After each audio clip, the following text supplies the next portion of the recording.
¿no? Los niveles de delincuencia, asesinatos, violaciones, afortunadamente ha bajado muchísimo. Pero fíjense que hubo otra zona del territorio negro, que hoy nos trae Manu y Luis, que lo que intentó justamente era aprovechar el confinamiento para matar. Me refiero a cometer atentados. Los yihadistas del Daesh pues siguen teniendo por ahí esos llamados lobos solitarios de los que hemos hablado tantas veces, ¿no? En España también. Y bueno, pues les dieron durante el confinamiento orden de aprovechar esa cuarentena precisamente para cometer crímenes, ¿no? Atentados. Al menos uno iba a hacerlo en Barcelona. Afortunadamente la Guardia Civil lo supo, ahora nos van a contar Manu y Luis toda la historia, lo supo, lo detuvo y hicieron una operación en la que también, por cierto, participó el FBI.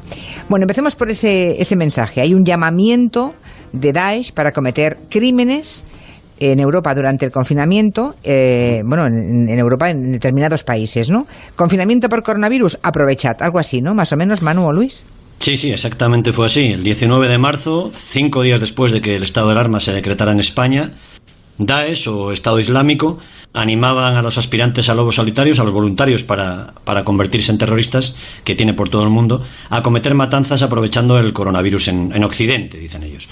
En uno de esos órganos de expresión que tienen, una revista semanal, se llama Al-Naba, empujaban a cometer ataques similares a los de París, Bruselas y Londres. Y apuntaban además que el coronavirus podría venir a ser una especie de castigo a los europeos por la derrota del califato en Siria y en Irak, y comparaba cómo vivimos nosotros la cuarentena estos meses con el encierro que sufren en países occidentales muchos musulmanes condenados por terrorismo en prisiones estrechas, en celdas, dicen ellos, donde casi no pueden respirar. Bueno, esto ocurre, fíjense, a mediados de marzo, o sea, justo estamos arrancando el confinamiento y la cuarentena estricta. Y en esa fecha ocurre también algo aparentemente sin conexión. Pues que un local cerca de la playa de la Barceloneta, en Barcelona, como todos en España, ¿no? Tienen que cerrar las puertas por el estado de alarma. Los empleados de ese restaurante pierden su trabajo, y entre ellos hay un camarero marroquí de 34 años que lleva ya 12 viviendo en España. Eso es, el local donde por fin este inmigrante había encontrado cierta estabilidad cierra, lógicamente, como todos en cuanto se declara el estado de alarma. Mohamed se queda sin empleo y se encierra en la habitación que tiene alquilada precisamente a una compañera de trabajo de ese mismo local en un piso pequeñito de Ciudad Bella, en Barcelona.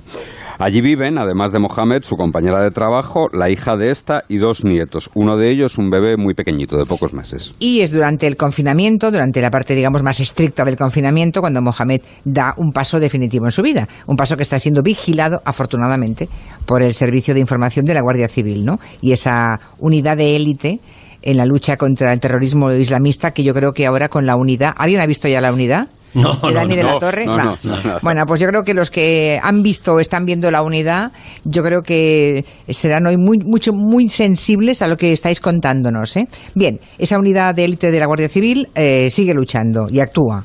Sí, le tenía bajo el radar, no era un desconocido para los agentes antiterroristas, llevaba, como dicen ellos, bajo el radar desde el año 2015, aunque no era lo que ellos llaman un objetivo crítico, urgente, ¿no? Los investigadores de la Guardia Civil descubrieron hace unos 5 años que este hombre, este camarero, era una persona que se iba radicalizando en España. En su ordenador frecuentaba entornos radicales, que llaman ellos, había tenido contactos físicos con algunas personas que desde Cataluña habían salido hacia Irak y hacia Siria, y había incluso cambiado algo su aspecto físico.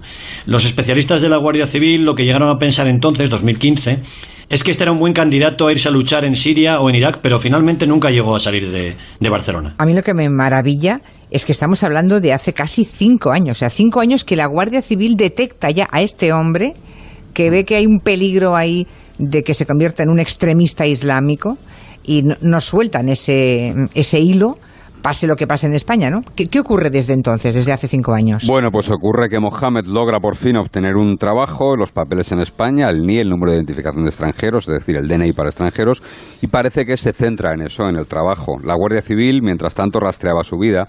Mohamed había llegado aquí de forma ilegal, con apenas 22 años, sin nada, con una mano delante y otra detrás, y no le había ido demasiado bien en esos primeros años. Tardó 10 en dejar de ser un ilegal, vivió al borde de la indigencia, al límite en las calles calles de Barcelona, durmió muchas noches en la propia playa de la Barceloneta, en otros lugares tuvo un montón de empleos, fue camarero, fue cocinero, fue chico para todo en varios negocios, pero desde el año 2018 había encontrado ese empleo de camarero y luego se instaló en una casa. Parecía haber, reconducido su camino porque al menos no daba muestras de esas inclinaciones extremistas con las que fue detectado por la Guardia Civil. Este hombre vivía, por tanto, el momento de mayor estabilidad, ¿no? Dentro de lo que cabe, pues tenía un trabajo, cobraba, él estaba legal, hasta que llegó el coronavirus. Entonces, pierde el empleo, como tantos cientos de miles de personas, se encierra en su habitación en Barcelona y ahí es donde vuelve a conectarse con el mundo terrorista. Eso es, los investigadores de la Guardia Civil ven que en ese momento, cuando se queda en paro y encerrado en casa, es lo que llaman ellos un elemento de disrupción, es un punto de inflexión en la vida de este hombre, algo que le convierte en un candidato a yihadista, ¿no? Pasa de ser un simpatizante a querer convertirse en terrorista. Las condiciones de vida eran ya muy duras para él, su socialización, como dicen los investigadores, su conexión con los demás en Barcelona era su trabajo. Y cuando lo pierde, lo que hace es empezar a conectarse y a interactuar con extremistas, con personas que están terroristas, que están en zonas de conflicto como Siria y como Irak. Una vez hablamos aquí, me acuerdo, con el teniente coronel Vázquez, hablamos de esos procesos de selección, ¿no? que hacían, de la búsqueda de terroristas, ¿no? Que los del Daesh hacían. Pero en este caso veo que ha cambiado lo que nos contó aquí el coronel Vázquez, ¿no? Porque este camarero en paro por el COVID-19 fue casi elegido como si hubiera ido a una entrevista de trabajo, ¿no? Le hicieron casi un test. Claro, es que no es el caso. Este hombre no estuvo simplemente mirando propaganda islamista, navegando por la red en busca de imágenes de atentados, tanteando, ¿no? Como hacen miles y miles y miles de personas por todo el mundo. En este caso, él habló con varios dirigentes del Daesh, esos conocidos como foreign fighters, es decir, combatientes extranjeros, ¿sí? Gente que tiene experiencia en guerras, que ha luchado, que ha matado y que sabe perfectamente cómo hacerlo y que tiene un ascendente muy importante cuando vuelven de allí. Daesh utiliza algunos de ellos para reclutar, para buscar gente en esas redes sociales y los convence de matar en nombre de su guerra santa, de la yihad, ¿no? Hace falta que esa gente que está en países como España sea vulnerable, como llaman los expertos de la Guardia Civil y de la policía, ¿no? Que pasen un mal momento, que estén aislados, que no tengan ningún anclaje en ningún otro sitio. Y ahí es donde aparece ese momento perfecto y delicado, ¿no? Que el camarero de Barcelona reúna todas las condiciones. Bien, y desde la distancia dan con él, se dan cuenta que es un personaje que puede cometer atentados. ¿Y qué hacen desde la distancia? Sí, al principio las primeras conversaciones monitorizadas, como dice la unidad, él iba construyendo un relato de su mala suerte en nuestro país. Parecía una historia más, ¿no? Le han echado el trabajo por ser musulmán, le va mal en España por ser musulmán, los musulmanes están maltratados en Cataluña. Digamos que esa sería la primera capa de la cebolla. Desde Siria y desde Irak le van animando a pasar otras capas, ¿no? A aumentar la indignación. Y en ese caso en esta historia hay una figura muy inquietante, lo que los especialistas de la Guardia Civil han llamado tutor o mentor criminal. Y es un veterano de guerra de Daesh que le va guiando, y ya no es, como tú decías, un reclutamiento genérico o salir a pescar terroristas, sino que es individual. Los terroristas buscan, eligen y seleccionan a un candidato para matar. Si ven que tiene posibilidades, lo sacan del chat de grupo, se lo llevan a un chat aparte, individual, privado, y empiezan a pasar muchas horas hablando con él. Y le van preguntando por todo tipo de historias. Por historias del Corán, por historias del Daesh, por historias familiares, personales. Quieren saber si este hombre que ya ha entrado en esa primera capa de la cebolla, ese victimismo, todo lo malo me pasa por ser musulmán, tiene ese plus que hace falta para dar un salto y acabar matando y derramando sangre, ¿no? Claro, cuando por ejemplo este hombre le confiesa a su tutor criminal, a ese mentor desde Siria que había estado trabajando en un local nocturno de Barcelona y que por eso había tonteado con el alcohol y las drogas, su tutor le asegura que el martirio, que matar por la yihad, es la solución para redimirse, para purificarse, ¿no? Y en realidad su contacto con el alcohol y las drogas había sido muy pequeño, algo sin ninguna importancia. Sin ninguna importancia. Bueno, este hombre empieza a hablar muchas horas, todos los días, con ese tutor, y que es ese mentor criminal del Daesh, que es el que le está animando a matar en España. Y además con cierta premura, ¿no? Que matara ya, que cuanto antes mejor, ¿no? Sí, imaginemos eso, 14 y 16 horas al día encerrado en una habitación en Barcelona. El terrorista extranjero le da constantemente el empujón, el impulso, tiene que hacer algo, tiene que hacerlo ya. A la vez, y este es un proceso nuevo también y muy revelador, otra gente de Daesh hace comprobaciones, volvemos a lo de la entrevista de trabajo, hace comprobaciones sobre ese candidato, ¿no? Para evitar que sea un infiltrado de la Guardia Civil o otros servicios de información, van comprobando su historia, tienen muchos medios para hacerlo, chequean sus datos, chequean a su familia en Marruecos, chequean su realidad en Barcelona, y en ese caso van comprobando que Mohamed era un candidato sincero a cometer atentados. Esa relación entre el mentor terrorista y el voluntario para hacer la yihad va avanzando mientras todos estamos confinados, naturalmente, durante este estado de alarma. En una ocasión, su tutor le anima ya a comprarse un dron. ¿Un dron? Un dron, sí. Un dron que podría llenarlo de explosivos, lanzarlo sobre el Camp Nou cuando estén jugando un partido de fútbol. Se menciona en sus conversaciones incluso que lo mejor sería lanzar ese dron con bombas, con explosivos, cuando hubiese un partido Barcelona contra el Real Madrid, ¿no? Madre mía. Pero el confinamiento ha frenado también el fútbol, de manera que este plan pues se viene abajo. Además, no tiene drones, no sabe manejarlos. Es un plan que le ha dado su tutor de Daesh, que es muy difícil de llevar a cabo. Parece más bien una forma de sondearle, de ver por dónde respira, ¿no? A ver hasta dónde está dispuesto a llegar. Poco tiempo después, el mentor criminal le propone algo mucho más sencillo. Basta con un cuchillo, le anima. Tienes que salir a matar, le empuja y le bombardea una y otra vez. Y él responde, no tengo miedo, seré una máquina de picar carne. Madre, bueno, que me estoy imaginando, imagínense la situación, ¿eh? O sea, hay un individuo que anuncia a un jefe de Daesh que está en Siria, que va a salir a matar en Barcelona y que está listo para hacerlo. Y hay ese grupo de hombres y mujeres del Servicio de Información de la Guardia Civil que están leyendo, que están viendo esos mensajes y que están sobre el terreno en Barcelona, ¿no? Y están, supongo, vigilando, aunque la ciudad esté desierta, vacía, alguien estaría allí vigilando si ese individuo rompe el confinamiento y sale a matar o no. Sí, varios. Varios días. Varios y varias, sí. Ya. Así fue durante casi todo el mes de abril, ¿eh? Imaginemos esa situación. Madre mía.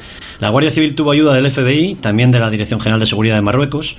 La verdad es que no nos han explicado mucho qué tipo de ayuda les dio el FBI, pero bueno, disponen de muchísimos medios tecnológicos en la lucha antiterrorista. Los servicios de Estados Unidos tienen ojos y oídos por todo el mundo y también en Internet, ¿no?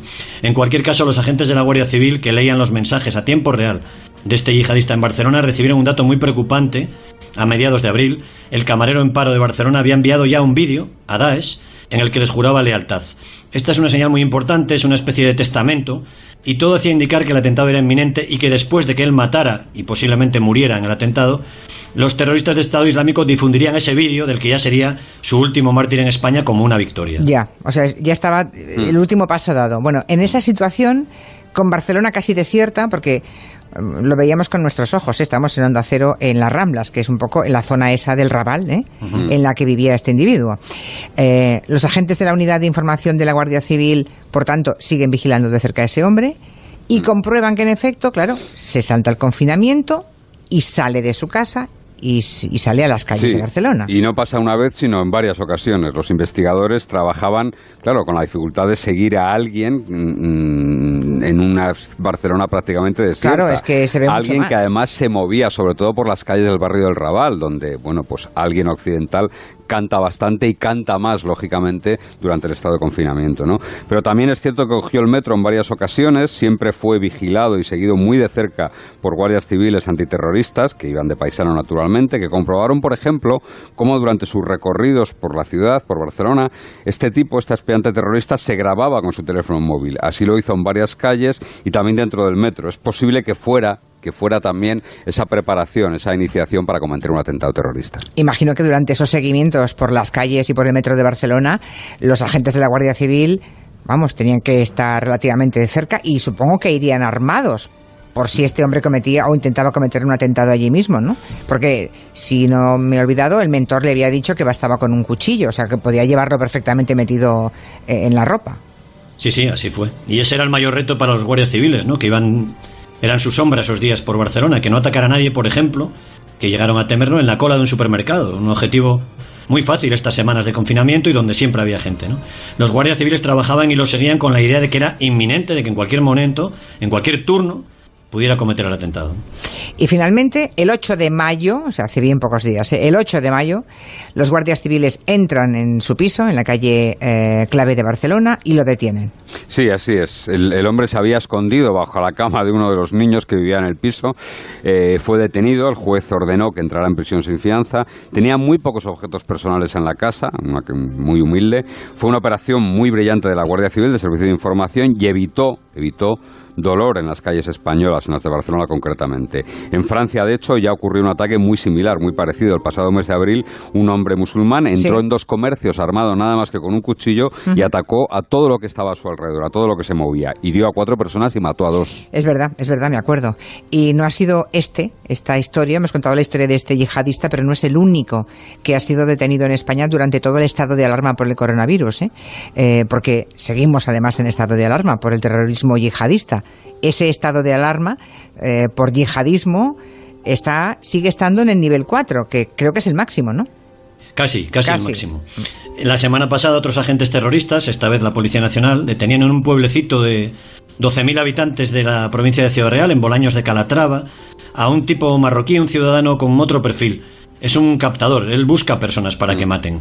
Lo había hecho ya en Marruecos, allí había convencido a varios jóvenes para que cometieran terrorismo en Emiratos Árabes y en Arabia Saudí, y se había escondido en España, vivía en ese pequeño pueblo, en un piso compartido, pero seguía reclutando voluntarios para la Guerra Santa, esta vez entre los inmigrantes que se dedican a ganarse la vida como temporeros en cultivos por la zona, sobre todo en la cebolla. Ya tenía 3 personas convencidas en España, se hacían llamar los soldados invisibles de Daesh, estaban muy radicalizados y pasaban ya tiempo rezando, pero haciendo también entrenamiento físico, casi militar, y viendo muchos vídeos. Especialmente les gustaba ver el de los atentados en la revista Charlie Hebdo en Francia.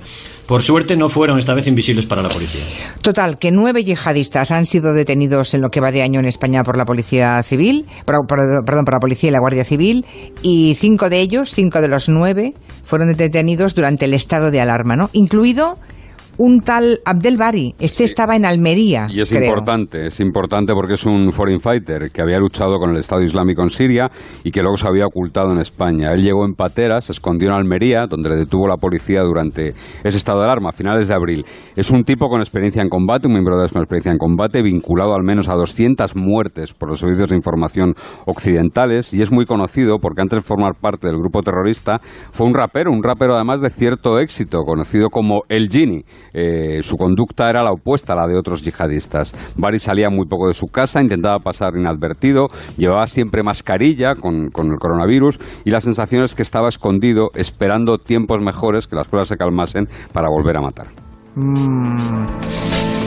Uf, qué mal cuerpo, porque decía una oyente hace poco, aquí, dice, después de ver La Unidad ya no vemos igual los casos de los yihadistas, vemos un trabajo brutal de la policía. Yo creo que hoy también habéis conseguido que nos hagamos una idea de cómo han sido estos meses, ¿no? Cada unidad a lo suyo, y no solamente... A los que son enfermos como nosotros de esto, hay una serie francesa que se llama Oficina de Infiltrados, que viene a ser la versión, digamos, de esta lucha en Francia, y está también muy bien hecha.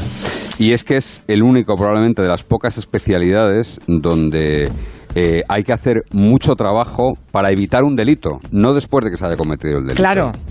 Y este matiz es muy, muy importante. Uno, intenta desarticular una organización de tráfico de drogas, pero tiene que esperar a que haya un pase para la prueba. En un homicidio, pues por supuesto, el delito ya se ha cometido. En un atraco también. Seguramente esta especialidad sea una de las poquísimas donde lo que hay que hacer es adelantarse a los malos. Claro, por aquí pregunta un oyente, ¿y se avisó a los Mossos de esta posibilidad de atentado inminente? Esa es una pregunta con trampa, otro día. Bueno, está el patio como para sí. ¿Ah, sí? No está bien, no me digáis que no está bien el patio. Bueno. Entre la gente de a pie, efectivamente, eso iba a decir casi siempre está bien el patio. Eso iba a decir yo. Otra cosa son los despachos. Entre los currantes y entre los agentes y los que están en la calle pegándose con este tipo de gentuza, pues da igual, que sea Mossu, que sea Policía Nacional, que sea Guardia Civil. No, y además lo hemos visto con esto del coronavirus, cuando han ido a rendir tributo unos a otros, ¿verdad? A diferentes cuarteles han dejado imágenes bien bonitas de colaboración de todos ellos, de todos los cuerpos. Pues nada, se acabó el tiempo, las 5 en punto. Adiós, chicos, hasta la semana que viene. Adiós. Tiempo de noticias, las 5.